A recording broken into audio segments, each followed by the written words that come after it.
From Columbia, this is WIS News 10 at 4. Live, local, now. Well, good afternoon, everyone. So glad to have you with us on WIS at 4. Week 6 in the murder trial of Alex Murdaugh is underway in Walterboro as the defense prepares to wrap up its case. Our Greg Adeline has been leading our live coverage there along with our Nick Neville. So, Greg, I know his brother is on the stand right now, but you have obviously stepped outside of the courtroom to give us an update. Tell us more about what happened in court today.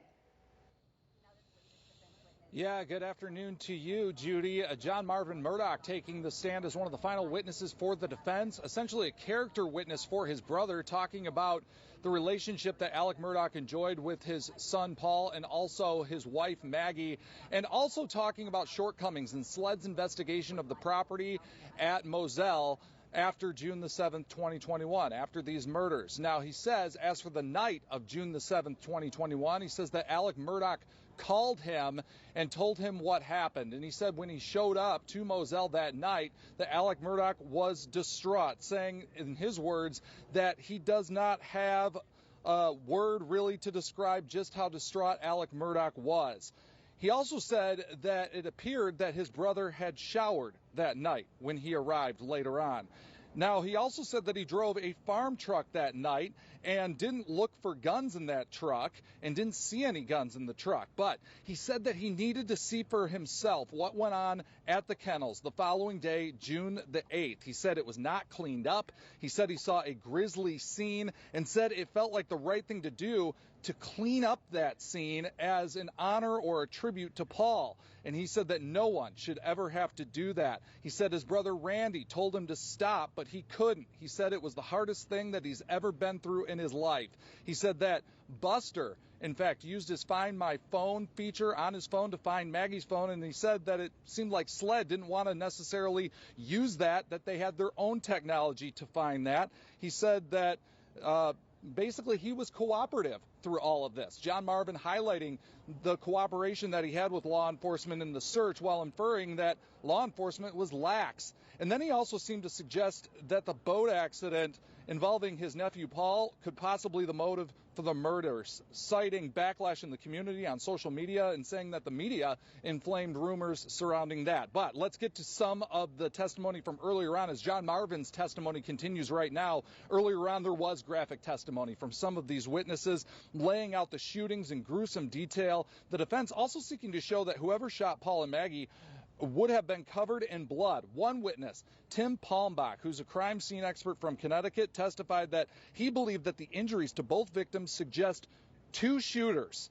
He raised that question as to why one person would use two guns, something that prosecutors say Murdaugh did to throw off investigators. Palmbach's theory seeking to cast reasonable doubt. Take a listen. Mr. Palmbach, do you have an opinion based upon more probably than not in whether there was one or two shooters who murdered Maggie and Paul on the night of June 7th? I do have an opinion on that. And what's your opinion? My opinion is the totality of the evidence is more suggestive of a two-shooter scenario. Well, I think minimally, that shooter is getting covered with this material, getting more or less the shock wave of that effect.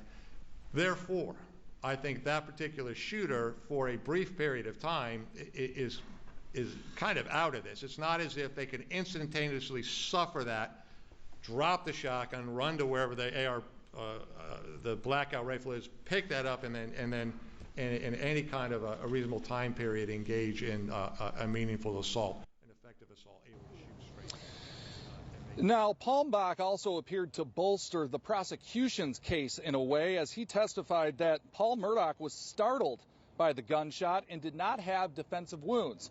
You'll remember that was a key component of the prosecution's argument that Paul Murdaugh didn't see this attack coming. Now, another witness testified that he got $5,500 for his testimony today, collecting a total of $10,000 from the defense for his analysis and testimony. The state has made it a point to highlight these fees with some of these defense witnesses that have come up throughout this trial, saying that these experts essentially amount to little more than paid spokespeople for the defense. So we're going to listen in once again to John Marvin testifying right now on behalf of his brother, testifying to his character and also apparent shortcomings. He says in SLED's investigation, we're going to listen in. We will have sound for you. We're going to turn that around for your news at 5. But for now, we are live in Walterboro. Greg Adeline, WIS News 10.